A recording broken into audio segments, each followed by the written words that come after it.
अस्सलाम वालेकुम dear viewers, my name is Mujahid Ali. इस वीडियो में मैं आपके लिए ज्योग्राफी और पाक स्टडी के मुतालिक बहुत इंपॉर्टेंट एमसीक्यूज और वहाँ से कलेक्ट किया हुआ डाटा लेकर आया हूँ। इस वीडियो में मैं आपके पास जो है passes, waterfall, river, desert in Pakistan, rain forest, interoceanic canal, sphere, layer of atmosphere के बारे में बात करेंगे। अगर आपने मेरे चैनल को सब्सक्राइब नहीं किया तो उसको सब्सक्राइब कर लें ताकि हर आने वाली वीडियो का नोटिफिकेशन आपको बआसानी मिल सके। चलते हैं अपने टॉपिक की जानिब। सबसे पहला जो टॉपिक है हमारे पास पासिस दर्रा जिसे कहते हैं। खंजराब पास कनेक्ट करता है पाकिस्तान और चाइना को। मतलब पेपर में अगर क्वेश्चन आ जाए पाकिस्तान और चाइना को मिलाने वाले पास का क्या नाम है तो आपने कह देना खंजराब पास। पाकिस्तान में ये हुंजा जो कि गलगत बल्तिस्तान में है, जीबी में, और ये जिंजियान जो चाइना में पाया जाता है उसको मिलाने के लिए इस्तेमाल होता है। फिर हम बात करते हैं खैबर पास की। खैबर पास कनेक्ट करता है लेडी कोटल को पेशावर के साथ और ये अफगानिस्तान बॉर्डर पर पाया जाता है। नेक्स्ट ये भी बड़ा मशहूर पास है बाबूसर पास और ये कनेक्ट करता है कागान वैली को चिलास के साथ जो कि केपीके में है कागान वैली, और जीबी में है चिलास।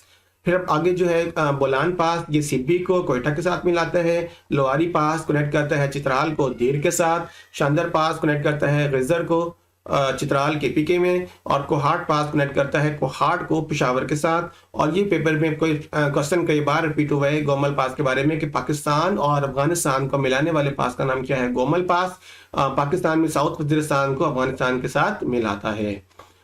हम आगे नेक्स्ट टॉपिक में बात करते हैं लॉन्गेस्ट एंड लार्जेस्ट रिवर। जो सबसे लेंथी दरिया है, लेंथ के लिहाज से जो सबसे लंबा दरिया है वो नाइल भी जिसे कहा जाता है, और जिसकी जो लेंथ है वो 6650 किलोमीटर है। और ये लेक विक्टोरिया से निकलता है और मेडिटेरियन सी में जाके क्या होता है इसको गिरता है, मतलब वहां से जाके फॉल करता है, और ये 11 ममालिक में से गुजरता है और ये अफ्रीका में बहता है। अमेज़न जो है वो largest river in term of volume, पानी की मिकदार के हवाले से दुनिया का सबसे बड़ा दरिया है। और दुनिया का जो 20% फ्रेश वाटर है वो इसी अमेज़न में पाया जाता है जो कि साउथ अमेरिका में बहता है, और जिसकी लेंथ है वो 6400 किलोमीटर है। यांगत्ज़ी रिवर की बात कर ली, ये चाइना में बहता है और जिसकी लेंथ है वो 6300 किलोमीटर है, और ये लॉन्गेस्ट रिवर है इन द सिंगल कंट्री, मतलब किसी एक मुल्क में बहने वाले दरिया की सबसे लंबे दरिया है वो यही वाला है यांगत्ज़ी रिवर। और पेपर में क्वेश्चन इस बार भी इस तरह भी आया हुआ था कि बरआज़म एशिया में सबसे लेंथी या सबसे लंबा दरिया कौन सा है, तो आपने यांगत्ज़ी पे ही क्लिक करना है। इंडस रिवर ये अबासीन भी कहा जाता है, ये लॉन्गेस्ट रिवर है पाकिस्तान में, और जो कि लेक मैनसावट से निकलता है जिसकी लेंथ है 3180 किलोमीटर। और जो आगे है the Missouri river is the longest river in the United State में सबसे लंबा दरिया है। कौन सा? मिज़ोरी है। फादर ऑफ वाटर जिसे कहा जाता है वो मिसिसिपी रिवर है, और mother of water Mekong river in Laos जो थाईलैंड में है, और उनकी जो मकामी ज़बान है थाईलैंड की लाओस में, तो उसमें मेकोंग का मतलब ये होता है दरियाओं की माँ।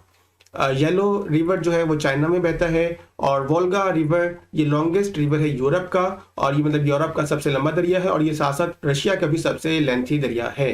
डेन्यूब जो है the second largest river of Europe. फिर हम बात करते हैं कोंगो रिवर की। कोंगो रिवर जो है वो सेंट्रल अफ्रीका का डीपेस्ट रिवर है, और जिसके जो डीपेस्ट पॉइंट है वो 230 मीटर है एट सम प्लेसेस। और कोंगो रिवर एक ऐसा वाही दरिया है कि 2 दफा इक्वेटर से गुजरता है। A river that only flow a certain time of the year is called intermittent river का नाम दिया जाता है, यानी कि ऐसे दरिया जो साल में किसी खास टाइम पे चलें, जैसे कि दरिया सैलाब आने की सूरत में या बारिश आने की सूरत में, तो उन्हें हम इंटरमिटेंट रिवर का नाम। नेक्स्ट हम बात कर लेते हैं वाटरफॉल। वाटरफॉल कहते हैं पानी का ऊपर से नीचे की जानिब बहने को, जब पानी नीचे आ रहा होता है, ठीक है। आबशार भी जिसे कहा जाता है उर्दू में। जो सबसे बड़ी आबशार है वो एंजल फॉल है जो कि वेनेजुला में है, जो हाईएस्ट वाटरफॉल है दुनिया की, और जिसकी जो हाइट है वो 979 मीटर है। फिर हम बात करते हैं नाइजेरिया फॉल्स की। नाइजेरिया फॉल जो वो बॉर्डर करती है यूएसए और कनाडा को। जो कलेक्शन है 3 फॉल्स का, उसमें हॉर्स शू फॉल्स है, अमेरिकन फॉल है, और ब्राइडल वेल फॉल है, जिसकी हाइट कितनी है 51 मीटर है। अब यहाँ पे मैं हाइट के लिहाज से नहीं चल रहा, मैं यहाँ पे इंपॉर्टेंस के लिहाज से चल रहा हूँ। आगे हम बात कर लेते हैं ओगाजू फॉल्स की। ओगाजू फॉल जो बॉर्डर करती है अर्जेंटीना को ब्राजील में, और जिसकी हाइट है वो 82 मीटर है। और एक मकाम है डेबल थ्रॉट जहां पर जाकर हम इसको ओगाजू फॉल को देख सकते हैं। पेपर में अगर ये आ जाए कि जो डेबल थ्रॉट प्लेस है वो किस मकाम के साथ मुंसलिक है, तो आपने कहना है Iguazu fall. Victoria fall on the border of Zambia and Zimbabwe in Africa. ये अफ्रीका में ज़ाम्बिया और जिम्बाब्वे को दरमियान बॉर्डर करती है। और गुल्फॉस वाटरफॉल ये आइलैंड में पाई जाती है। योसेमिटी फॉल्स जो है ये कैलिफोर्निया में है, यूएसए में है। और इसके साथ साथ हम बात कर लेते हैं पाकिस्तान में बहने वाली आबशार के बारे में, क्योंकि ये पेपर में तो नहीं आती लेकिन हमें पता होना चाहिए एज ए पाकिस्तानी। तो वो है हमारे पास जारागो वाटरफॉल है, धानी है, मंटोहा है, पीरा गाइब है, सजीकोट है, चाम है, जामगढ़ है, गुलपुर है, चटोक है, और फिरफू है, और शिंगराई है, और खदूमी है। फिर हम बात कर लेते हैं डेजर्ट की। डेजर्ट सहरा को कहा जाता है। तो जो दुनिया का सबसे बड़ा डेजर्ट है उसका नाम सहारा है, और जो कि 11 ममालिक में है, और जो ये हमारे पास लार्जेस्ट डेजर्ट है इन दी वर्ल्ड, और उसका नाम क्या है, सहारा। इतना ही काफ़ी है इसके लिए। और इसके हम बात लेते हैं गोबी डेजर्ट की, क्योंकि पेपर में सिर्फ यही पाया जाता है कि डेजर्ट कहाँ पाए जाते हैं या सबसे बड़ा डेजर्ट कौन सा है। तो उसके बाद हम बात लेते हैं Gobi desert. Gobi desert China और मंगोलिया में पाया जाता है। और फिर कालाहारी डेजर्ट वो साउथ अफ्रीका और अंगोला में है। और चुआवा डेजर्ट जो है वह मैक्सिको और यूएसए में है। अटाकामा डेजर्ट वो क्या है, चिली में पाया जाता है। और दश्त लूत वो ईरान में है। इसके अलावा और भी जो डेजर्ट हैं तो वो अपने ममालिक के नाम पे हैं, आप उनको आसानी के साथ याद कर सकते हैं। हम बात लेते हैं डेजर्ट इन पाकिस्तान की। जो पाकिस्तान में हमारे पास सहरा हैं उनके बारे में, तो पाकिस्तान में 5 हमारे पास हैं, जिसमें थर्ड, थल, चोलिस्तान और खारान है कि जो हॉटेस्ट डेजर्ट है, और 5वां सकर्दू है जो कोल्डेस्ट है पाकिस्तान में पाए जाने वाले सहरा हैं। तो जो पाकिस्तान में सबसे बड़ा सहरा है उसका नाम थर है, और जो दुनिया का 7वें नंबर पे है, और एशिया में 3रे नंबर पर आता है। 3rd नंबर पे उसकी रैंकिंग है एशिया के अंदर, आफ्टर अरेबियन एंड सीरियन। और इसे हम ग्रेट इंडियन डेजर्ट भी कहते हैं, क्योंकि इसका 85% इंडिया में पाया जाता है और 15% इसका पाकिस्तान में पाया जाता है। लेकिन 15% पाकिस्तान में होने के बावजूद भी पाकिस्तान का सबसे बड़ा जो डेजर्ट है वो कौन सा है, 3rd डेजर्ट है। नेक्स्ट आपका आता है चोलिस्तान। चोलिस्तान जो है जिसका हम रोही भी कहते हैं, और ये भावलपुर में पाया जाता है, और ये थर की ही एक्सटेंशन है। और यहाँ पे एक मशहूर मकाम है ड्रावर फोर्ट, और जो एक one of the fort present in Cholistan और भावलपुर में पाई जाती है, और जहाँ पे लोग काफ़ी दूर से सयाह यहाँ पे आते हैं इसको देखने के लिए। ठीक है। फिर खारान जो है वो बलूचिस्तान में है।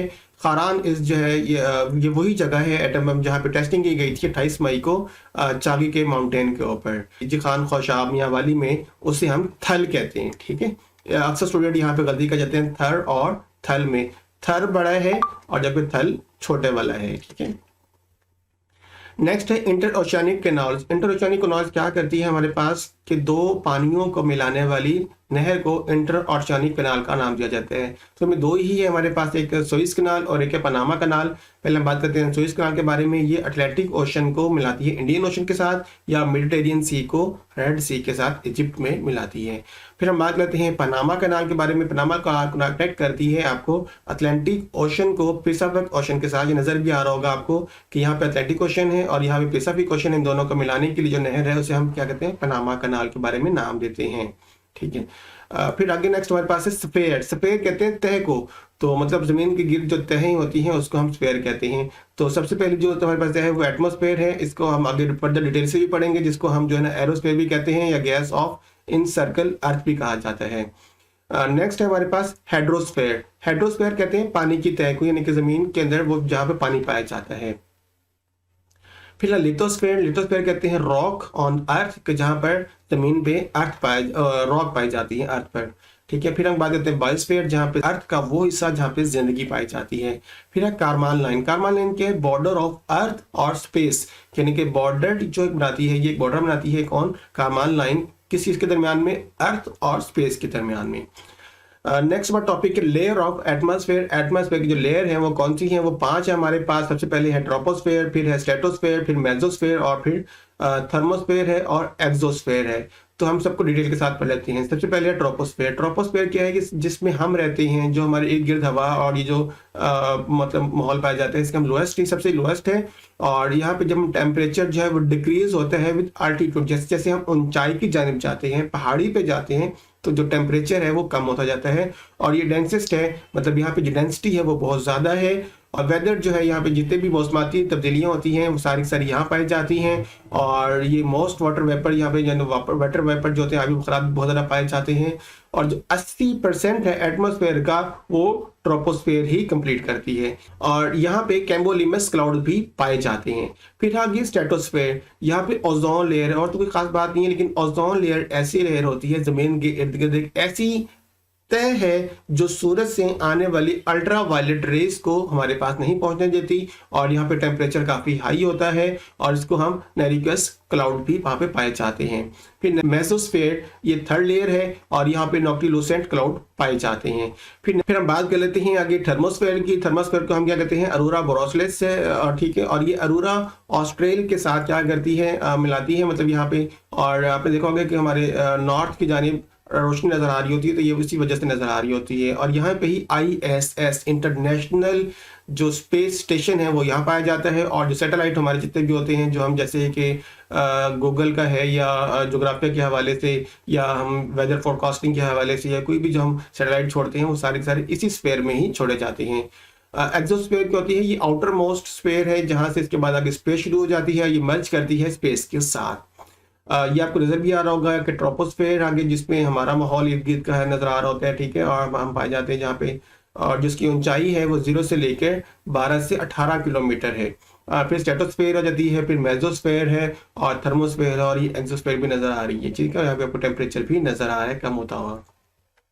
नेक्स्ट टॉपिक हमारे पास है रेन फॉरेस्ट का। रेन फॉरेस्ट क्या होता है कि वो मकाम जहाँ पे बहुत ज़्यादा बारिश पाई जाती है उससे हम क्या कहते हैं, रेन फॉरेस्ट का नाम देते हैं। और जो ट्रॉपिकल रेन फॉरेस्ट है वो जेवल ऑफ द अर्थ है और इसको हम वर्ल्ड लार्जेस्ट फार्मेसी भी कहते हैं, क्योंकि जो 1/4 नेचुरल मेडिसिन डिसीज हैं वो यहीं पर ही डिस्कवर हुई हैं, ठीक है। और इसके साथ साथ ये 28% जो दुनिया की ऑक्सीजन है वो भी हमें रेन फॉरेस्ट से मिलती है। और जो टेम्परेट रेन फॉरेस्ट है, rain forest in temperate region उनमें पाए जाते हैं। Thank you so much to view my video. अगर आपने मेरे चैनल को सब्सक्राइब नहीं किया तो इसको सब्सक्राइब कर लें ताकि हर आने वाली वीडियो का नोटिफिकेशन आपको बआसानी मिल सके। मिलते हैं अगले वीडियो में, तब तक के लिए अल्लाह हाफिज़।